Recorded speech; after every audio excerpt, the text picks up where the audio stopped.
ito po ang isa sa mga sinabi ng aming source na mga pinabago, katulad yung siya na ang pipili ng gusto niyang maging leading man sa teleserye o pelikula na gagawin niya sa kumpanya. Bongga, may boses na siya. At isa pa, sigurado yung aking source sa kanyang sinabi na isa sa mga pinabago niya, wala muna silang gagawing proyekto ni Daniel Padilla. Ayun lang. Kondisyon ni Catherine Bernardo sa pagpirma ng kontrata, huwag itambal kay Daniel Padilla ayon sa source ni Christopher Min. Kung ang showbiz columnist at host na si Christopher Min ang paniniwalaan, natagalan si Catherine Bernardo sa pagpirma sa Star Magic ng ABS-CBN dahil sa hiling nito na wag nang makasama sa anumang proyekto ang ex-boyfriend na si Daniel Padilla.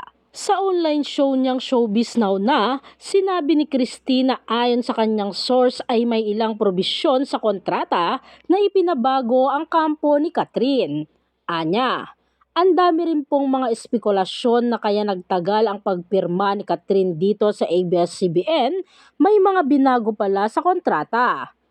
May mga clause doon na pinabago ng kanyang abogado at ng kanyang mga magulang at ni Catherine na mismo. Ang isa sa mga sinabi ng aming source na mga pinabago, katulad yung siya na ang pipili ng gusto niyang maging leading man sa teleserye o pelikula na gagawin niya sa kumpanya. Dagdag ni Christy.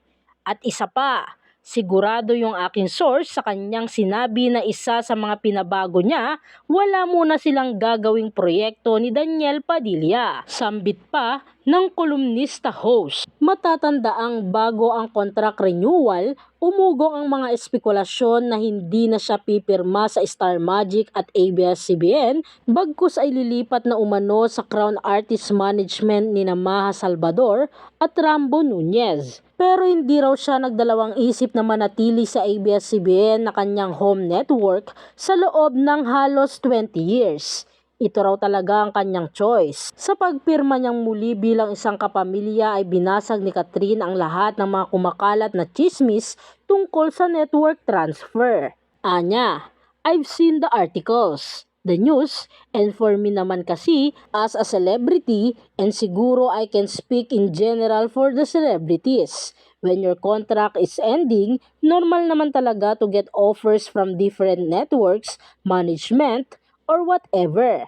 Ani ni Catherine, parang it's a normal thing.